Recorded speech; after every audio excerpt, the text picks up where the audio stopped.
retrouvez dans Défense aujourd'hui et ce soir nous allons parler plus exactement de la situation explosive en Judée-Samarie, avec notamment ces heurts qui ont éclaté plus tôt cette semaine entre les terroristes et la sécurité préventive de Ramallah. Tout d'abord, on va faire le point avec vous, Chani Guidalia. Bonsoir, ravi de vous retrouver. Situation explosive dans tout Judée-Samarie. Quelles sont les raisons? Alors déjà, il faut savoir qu'il y a un accent qui est mis actuellement sur Jenin, puisque ça fait 10 jours que les services de sécurité de l'autorité palestinienne mènent une opération d'envergure contre les terroristes du bataillon de Jenin, qui sont affiliés au djihad islamique palestinien. Le but, c'est de reprendre le contrôle de la région de Jenin dans laquelle l'autorité palestinienne n'opère pas depuis près de 10 ans, ce qui fait que c'est devenu, au fil du temps, un bastion du terrorisme.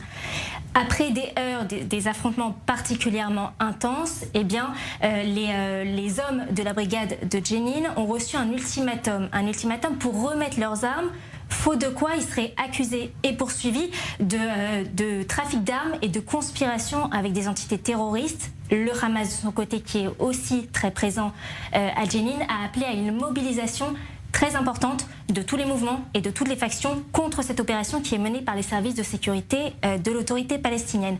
Au-delà de ça, situation explosive parce qu'il y a une prolifération des armes très importante dans toute la Judée-Samarie, avec plus de 1000 armes qui ont été saisies depuis le début de la guerre. Je vous donne un exemple des opérations qui sont menées par les forces de sécurité israéliennes. Début décembre, il y a une perquisition qui a été menée dans un magasin à Ramallah, un magasin qui vendait des articles de randonnée, sauf qu'il y avait une pièce secrète à côté dans laquelle il y avait des munitions, des chargeurs, des gilets pare-balles, énormément d'armes, etc. Deuxième opération, ça s'est passé fin novembre. Il y a une tentative de contrebande d'armes, des armes en provenance d'Iran, une tentative de contrebande qui a été déjouée, des armes en provenance d'Iran qui devaient arriver aux mains de terroristes à Jenin. Cette tentative a aussi été déjouée. Il faut savoir que les forces de sécurité israéliennes saisissent aussi des moyens qui peuvent être utilisés à des fins terroristes, notamment des engrais qui peuvent être utilisés pour l'agriculture, mais aussi qui peuvent être transformés pour produire des explosifs. Et il faut aussi noter qu'il y a beaucoup de fonds terroristes qui sont saisis, notamment dans un bureau de change à Jéricho. Il y a plus d'1 million de shekels, donc à peu près 300 000 $, qui ont été saisis. Donc on voit Jéricho, Naplouse, Ramallah, etc. et Jenin. On voit que la situation est donc explosive dans toute la Judée-Samarie. Quelles unités opèrent concrètement? Il y en a plusieurs. Il y a déjà toutes les unités de l'armée israélienne, donc les unités commando, l'infanterie, les réservistes aussi qui opèrent beaucoup depuis le début de la guerre, le Shin Bet et également Magav, la police des frontières qui est spécialisée en Judée-Samarie, avec énormément d'arrestations puisque plusieurs dizaines de suspects sont arrêtés chaque semaine. Très intéressant. Quel talent de parler de la police des frontières, justement. Défense est déplacée sur le terrain, justement, pour rencontrer les acteurs de ceux qui connaissent l'actualité au quotidien de Judée-Samarie, tant côté israélien, mais également de cette rue arabe, de cette perception de la rue arabe. Je vous propose d'abord de nous déplacer sur le terrain avec, justement, un policier des gardes frontières. Merci, Chadi.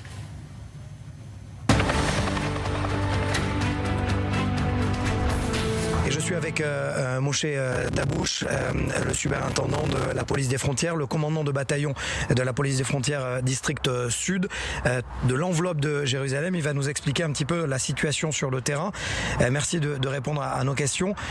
D'abord, quelle est la situation sur le terrain justement? Nous le savons depuis le 7 octobre, le territoire est encore en ébullition, nous sommes encore en guerre. Dans le sud, il y a une accalmie, mais il y a des tentatives de pénétration dans le sud aussi. Nous sommes encore en guerre. Ici, sur la zone frontalière, nous sentons la pression qu'il y a en Judée, en Samarie. Beaucoup de résidents illégaux qui veulent rentrer dans Jérusalem ou en Israël, qui veulent en fait rentrer et pénétrer la ceinture de sécurité de la capitale Jérusalem et de l'État d'Israël. Ils veulent rentrer, certains pour travailler, mais d'autres pour commettre des attentats en territoire israélien. C'est pour ça que nous sommes là, sur cette barrière. On aimerait comprendre parce que avec entre ce qui se passe dans le sud et dans le nord, ici en Judée-Samarie, tout est imbriqué. Les villages palestiniens, les grandes villes palestiniennes et les villes israéliennes sont vraiment à quelques centaines de mètres. Elle est là la difficulté.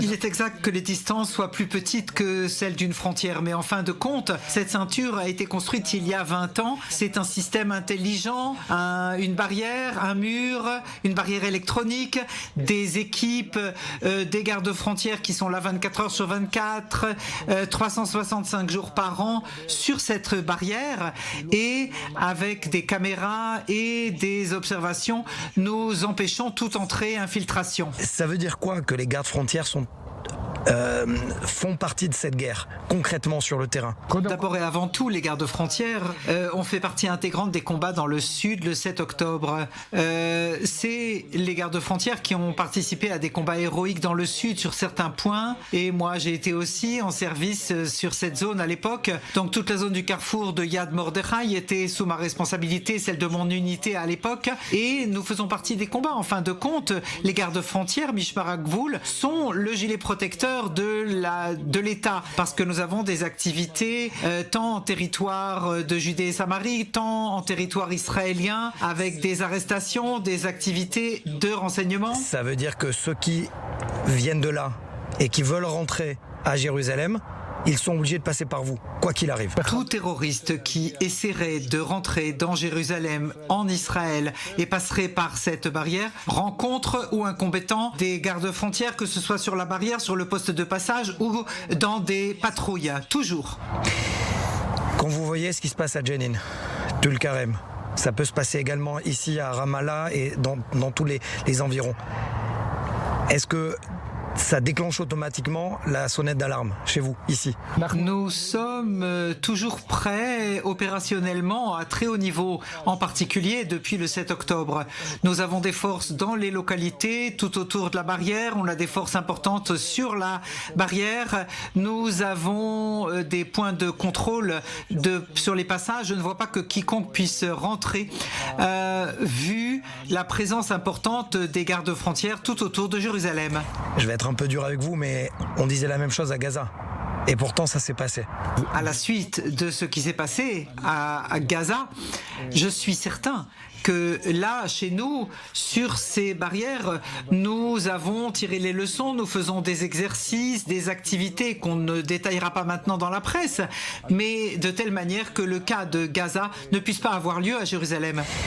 Quand on parle de ce qu'on appelle en hébreu Otef Yerushalayim, l'enveloppe de Jérusalem, ça fait quand même énormément de secteurs à surveiller, et vous y arrivez quand même. C'est vrai, c'est énorme, mais les gardes-frontières et l'enveloppe est construit avec 3 bataillons opérationnels très forts, avec la participation de la police militaire. Il y a des gardes sécuritaires civils avec qui nous coopérons. On coopère aussi bien sûr avec l'armée, avec tout ce que nous avons en Judée, en Samarie déployé, et la police nationale qui est aussi déployée à Jérusalem. C'est ainsi une mosaïque humaine très importante qui nous permet de travailler de manière indépendante et être prêt à toute éventualité.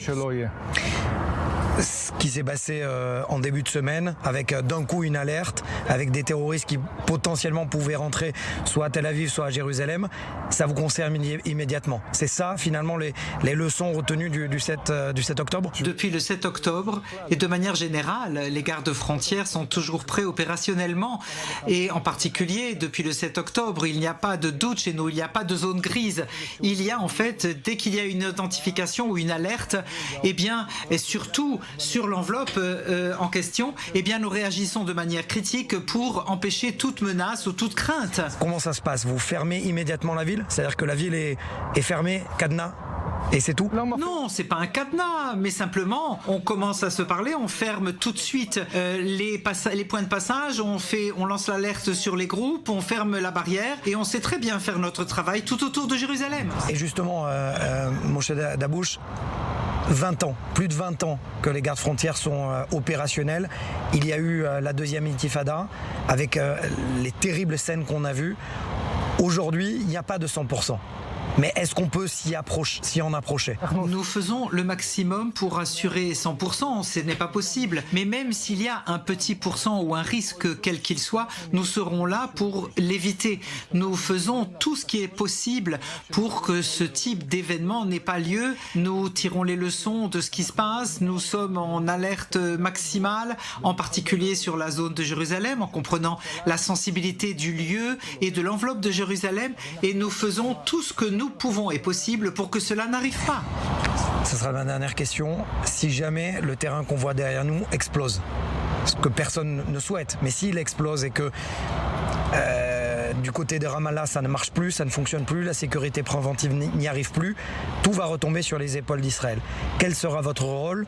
Et si jamais ça explose, comment ça va se passer? Ce qui se passe à Ramallah, je le laisse à l'armée. Je suis sûr qu'il y a des plans concernant Ramallah. Je peux vous dire que dans l'enveloppe de Jérusalem, nous serons forts, prêts, continuons à faire notre travail pour protéger les habitants de Jérusalem et les habitants de l'État d'Israël. Et concrètement, si jamais il y a ce qu'on appelle une troisième intifada, ça ressemble à quoi sur le terrain? Je ne peux pas être prophète, mais je peux vous dire que les gardes-frontières, peu importe où, mais en particulier autour de Jérusalem, nous sommes prêts à toute éventualité et prêts à réagir à toute éventualité, surtout après les intifadas. Nous avons accumulé l'expérience, nous nous entraînons, nous nous préparons aux prochains événements s'ils venaient et nous serons prêts là où ça sera nécessaire. Merci beaucoup, mon cher Daoud, d'avoir été avec nous.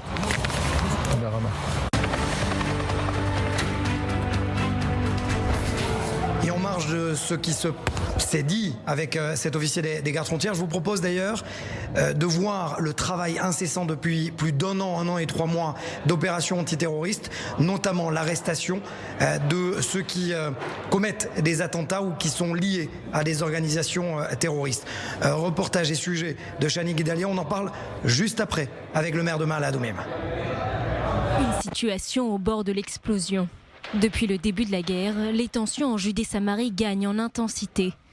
Plus de 6000 suspects ont été arrêtés dans la région, dont 2350 sont membres du Hamas. Des opérations menées sans relâche par Tsahal, le Shin Bet et la police des frontières, déployées simultanément dans plusieurs régions de Judée-Samarie. L'armée israélienne est active pour éviter un embrasement de la région. Au mois d'août, elle a mené une opération d'envergure à Jenin. Bilan, 14 terroristes éliminés et plus de 30 suspects arrêtés. Pendant que les réservistes de Tsahal opéraient sur les fronts sud et nord, ils étaient tout aussi actifs dans ce secteur. Dans le même temps, l'armée israélienne annonce avoir saisi plus de 1000 armes depuis le début de l'année. Des armes variées, qu'il s'agisse de fusils d'assaut ou à air comprimé, des AK-47, des revolvers, des explosifs, mais aussi des tours pour fabriquer des armes. Le tout avec une saisie importante de fonds destinés au terrorisme. Notre objectif est de minimiser l'accès aux armes illégales en augmentant leur prix. Tout commence avec ces sommes d'argent, c'est une question d'offre et de demande. Plus nous confisquons les armes, plus leur quantité sur le marché diminue et plus leur prix augmente en conséquence. Aujourd'hui, ces opérations ne se concentrent plus uniquement sur les bastions du terrorisme, mais sur d'autres régions de Judée-Samarie, comme Jéricho ou Kalkilia, avec des arrestations, des saisies de fonds terroristes et des opérations pour déjouer toute contrebande d'armes. La Judée-Samarie fait partie des 7 fronts sur lesquels se défend Israël depuis plus d'1 an. Gaza, Liban, Syrie, Yémen, Iran, Irak, mais aussi la frontière orientale avec la Jordanie. Zone par laquelle des centaines d'armes, y compris iraniennes, transitent vers Israël, à destination des organisations terroristes. Et je suis avec le maire de Ma'ale Adumim, Guy Frard. Merci d'être avec nous.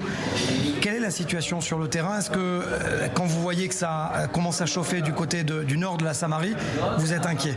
Bien entendu, nous comprenons aujourd'hui qu'après les mesures importantes qu'ont pris l'État d'Israël dans le sud et dans le nord, la Judée et la Samarie risquent d'être la prochaine arène de conflit. Et je suis très heureux qu'au commandement central et aussi au gouvernement et dans l'armée, on comprend qu'il faut préserver la sécurité des habitants de Judée et de Samarie et que maintenant on fera le nécessaire parce que ce qui s'est passé dans le nord de la Samarie peut arriver ailleurs en Judée, en Samarie, et nous devons être prêts, nous aussi comme l'autorité locale et l'armée de même.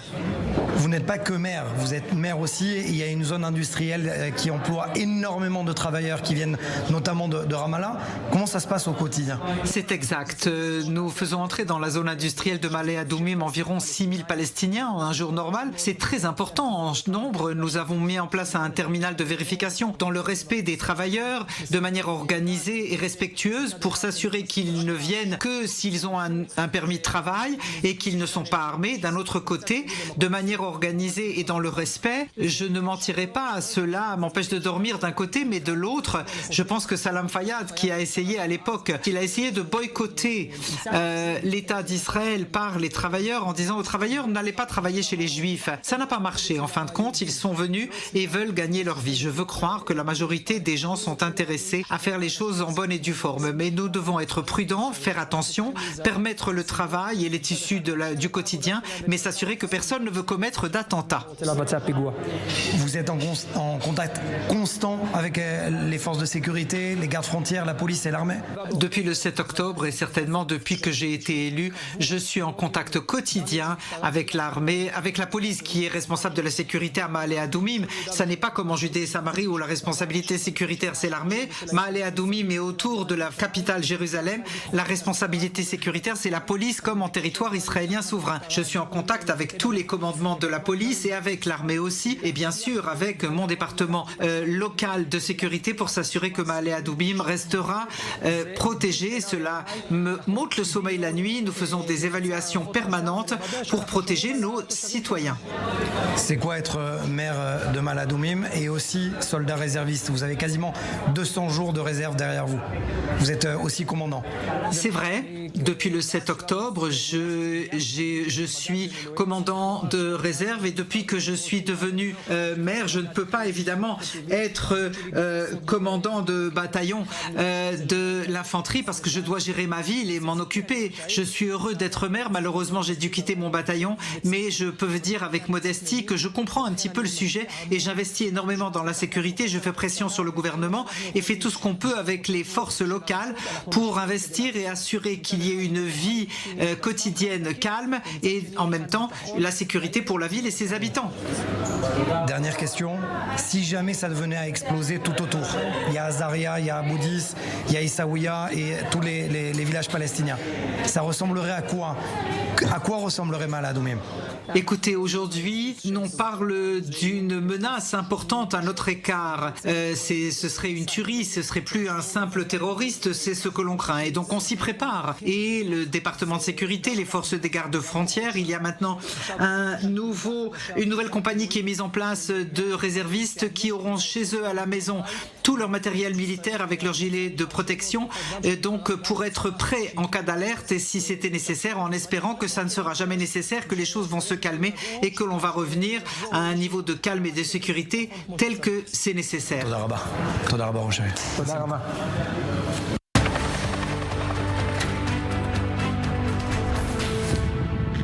Et pour terminer ce numéro de défense spéciale Judée-Samarie et violence, bien évidemment autour de Jenin, entre la sécurité préventive et les groupes terroristes à Jenin, nous avons voulu, et c'est ça aussi Défense i24 News, donner tous les aspects de ce problème. Et c'est pour ça que je vous ai demandé, Ali Waken, merci d'être avec nous. Les téléspectateurs vous connaissent bien évidemment, vous êtes le directeur de la chaîne internationale d'i24 News et vous connaissez parfaitement ce qui se dit dans la rue palestinienne et la rue arabe. C'est pour ça que je vous ai demandé de venir, Ali. Pourquoi ce regain de tension? Pourquoi ces heurts soudainement? Ou alors vous me dites que pas du tout, il n'y a rien d'improvisé? Non, il n'y a rien d'improvisé, Mathias. L'autorité palestinienne voit le changement dans la région, voit ce qui se passe à l'axe iranien, voit l'affaiblissement du Hamas et voit un potentiel de continuer à affaiblir le Hamas en Cisjordanie. Maintenant, avec l'arrivée de Donald Trump. Et l'autorité palestinienne a bien capté le message de M. Trump quand il a dit si jamais il y a des conflits dans la région, il y aura l'enfer de la part de l'administration américaine palestinienne, donc je serai zéro indulgent vis-à-vis de ceux qui contribuent à la violence ou de ceux qui font pas tout ce qu'il faut pour arrêter cette violence. Pendant des années, il y avait une idée qui, de mon avis, était fautive, comme quoi l'autorité palestinienne a perdu tout contrôle sur la Cisjordanie. Moi, je pensais tout le temps que l'autorité palestinienne n'avait pas la motivation pour bouger contre ces dizaines ou ces centaines d'armées dans les camps de réfugiés du nord de la Cisjordanie, Jenin notamment, et Nablus. Maintenant, quand Trump vient, il dit « je veux voir des négociations, je ne veux pas voir de la violence ». Monsieur Abbas a donné l'ordre pour la première fois aux services de sécurité, qui d'ailleurs, les chefs de services de sécurité voulaient beaucoup avant faire cette opération à Jenin et à Nablus. Quand vous dites le chef de la sécurité, c'est Najib Faraj. C'est Majed Faraj, c'est Ziad Berri et c'est Hazem, et c'est tous ceux qui sont impliqués dans la sécurité, eux qui travaillent en coordination complète avec leur homologue israélien et américain. Voyez qu'est-ce que l'autorité palestinienne perd dans l'image de la communauté internationale, surtout dans l'image de l'opinion publique, comme quoi elle est incapable à prendre contrôle du territoire qu'elle contrôle. Et dans ce cas-là, les Israéliens se posaient la question, si elle n'est pas capable à mettre l'ordre à Jenin, comment on peut lui donner des régions qui sont proches de Tel Aviv? Mais j'ai une question. Comme par exemple quand Israël opère à Jenin, il y a un appel de la part du Shabak ou de l'armée israélienne vis-à-vis de la sécurité préventive palestinienne, reculez, on arrive. Est-ce que là, selon vos propres informations, ça s'est passé dans le sens inverse? Parce qu'il n'y a pas une seule opération israélienne à Jenin depuis quelques jours. C'est pas fortuit. Oui, c'est parce que, comme je vous ai dit, l'autorité palestinienne n'avait pas la motivation de bouger contre ses propres hommes. D'ailleurs, quand on voit des soldats palestiniens ou des policiers palestiniens, ils sont en train d'opérer contre leurs proches, contre leurs cousins et parfois contre leurs frères. Mais cette fois-ci, ils espèrent, les Palestiniens, avoir une contrepartie de la part de l'administration américaine. Mais ils ont appelé Israël, ils leur ont dit, on arrive? Absolument, Mathias. Il y a tension depuis l'arrivée de M. Netanyahu. Il y a une tension, il y a presque une absence totale de relations entre les échelons politiques des uns et des autres. Mais en ce qui concerne la coordination sécuritaire, ça n'a jamais arrêté. Et oui, je pense et je sais que la sécurité israélienne, soit le Shabak, soit l'armée, ont pris l'information comme quoi l'autorité palestinienne a décidé de bouger. Et d'ailleurs, les Israéliens n'ont pas intervenu pour que ça ne donne pas l'image comme quoi c'est une opération commune israélo-palestinienne contre les factions palestiniennes en Cisjordanie. La question, Mathias, est-ce que les Palestiniens vont recevoir cette contrepartie qu'ils espèrent de la part de l'administration Trump? Moi, je sais qu'il y a des officiers et des dirigeants palestiniens qui sont déjà en contact avec Massad Boulos, le conseiller de monsieur Trump pour le Moyen-Orient, et ils étaient informés, monsieur Boulos, qui sont en train de faire cette opération pour montrer le fait qu'il y a une autorité sérieuse, une autorité palestinienne compétente, une autorité palestinienne capable, et que ce qui lui manquait, c'est que cette légitimité internationale et cet espoir qu'il y aura une contrepartie politique, comme quoi vous opérez, nous apprécions ça, et sur le plan financier, mais aussi sur le plan diplomatique et politique. Nous sommes à Jaffa. Derrière nous, l'une des grandes mosquées de Jaffa. La rue arabo-israélienne est extrêmement calme. C'est-à-dire que le Hamas est en train de tomber, le Hezbollah est très affaibli, l'Iran a été dégagé de Syrie, Bachar al-Assad n'est plus, et la rue arabe-israélienne est calme.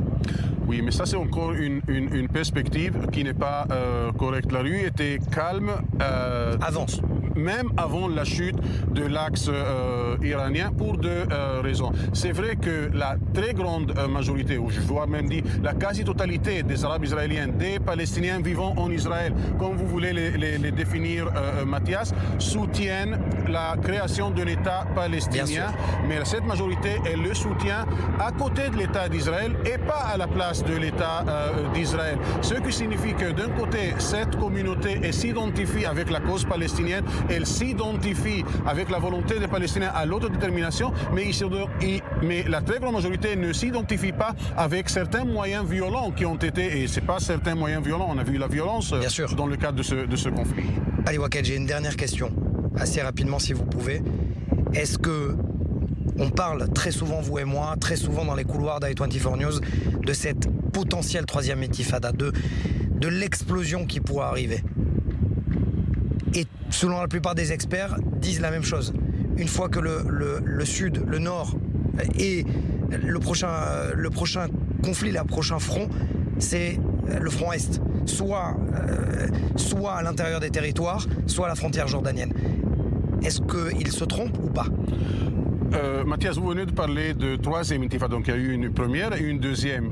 Ni la première ni la deuxième n'a pas été sporadique et n'a pas été spontanée. Ceci dit, si les Palestiniens vont sentir que ce nouveau Proche-Orient est en train de s'élaborer, quand eux, ils sont abandonnés sur le plan politique et diplomatique et zéro acquis et zéro changement dans la vie des Palestiniens, je pense que oui, la rue palestinienne va bouger. Cette fois-ci, il y a une direction palestinienne qui, on peut la critiquer pour diverses raisons, mais en ce qui concerne la violence, elle n'a jamais encouragé les Palestiniens en Cisjordanie de descendre dans les rues. Elle finance quand même les salaires des terroristes. Ben ça c'est une question philosophique. J'ai jamais entendu qu'un des dirigeants des services de sécurité a financé quelqu'un pour aller commettre des attaques. Et aussi en Israël, les prisonniers israéliens, les prisonniers criminels ou les prisonniers d'ordre politique, ils reçoivent une cotisation, une pension de la part de l'État. C'est intéressant parce que depuis le début de cette interview, vous différenciez vraiment la sécurité préventive de l'autorité politique à Ramallah. Oui, parce que M. Abou Mazen, il a des calculs politiques, alors que les chefs de services de sécurité qui travaillent directement avec leur homologue israélien et avec leur homologue américain. Et d'ailleurs, ils entendent de la part de leur homologue israélien une volonté d'un changement et même une critique de l'échelon politique israélien. Moi, j'ai entendu un officier israélien dire à un officier palestinien, continuez à travailler, un jour vous allez recevoir cette contrepartie à laquelle vous attendez tellement. C'est-à-dire, oui, les chefs de la sécurité israélienne aussi comprennent qu'il faut que les Palestiniens aient un horizon politique. Alors, pour le moment, ce n'est pas le cas quand on parle des ministres ou même du Premier ministre Netanyahou. Merci, Ali Waked, d'avoir été avec nous dans cette émission. Voilà, cette émission Défense touche à sa fin, vous l'avez compris. Impossible de comprendre tous les tenants et les aboutissants. Ce qu'il faut comprendre surtout, c'est que la situation est explosive et il suffirait à peine d'une étincelle pour que toute cette région, justement, s'enflamme. À la semaine prochaine sur I24 News.